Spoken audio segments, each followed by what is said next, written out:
Right now, right this second, you're probably feeling stuck. Like the world's supposed freedoms are just chains dressed up as rights. The rules on paper, the constitutional rights, they sound like shields. But what if they're actually walls? Walls that hold back real change, real progress.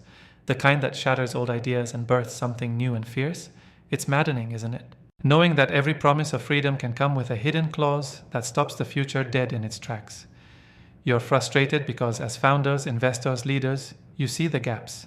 The gaps where real innovation meets cold legalese, where bold ideas clash with rigid texts that weren't ever written to protect the future, only the past.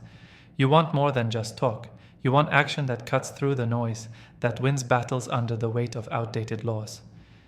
Because somewhere deep down you know this.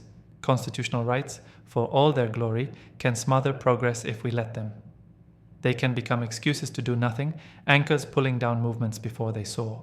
And the worst is when people hide behind them, using them as badges to block transformation instead of forge it. So how do we stop letting sacred texts become chains?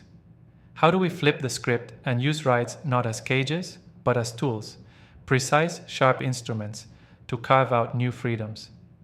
This is where it gets ruthless, but honest. You don't wait for permission. You never settle for the comfort of what's allowed.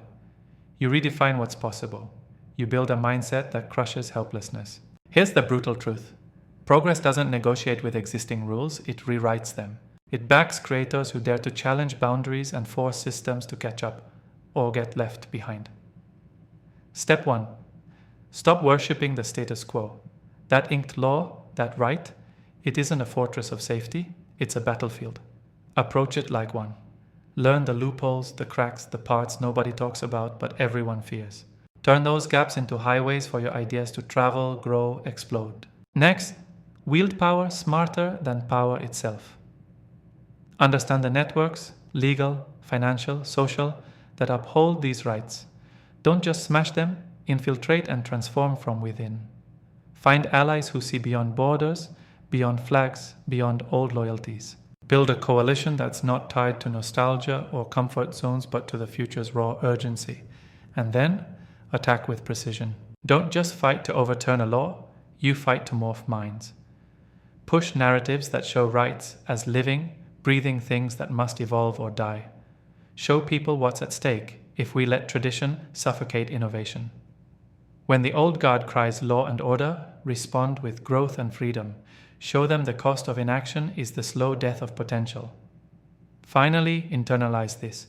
Progress is not a given. Rights don't protect it by default. They can limit it if nobody challenges them. Your mission is to become the unstoppable force that refuses to be boxed in by what's written. This is about building a world where laws serve the few powerful ideas that reshape entire societies, not protect the comfortable failings of yesterday. The key? Radical connection. Stop working solo. You're not missing talent, you're missing the right links. Seek out those rare people who don't just accept boundaries, but dismantle them with relentless energy. Together, you'll create networks that aren't just resistant, but revolutionizing, creating new freedoms forged by fire and grit.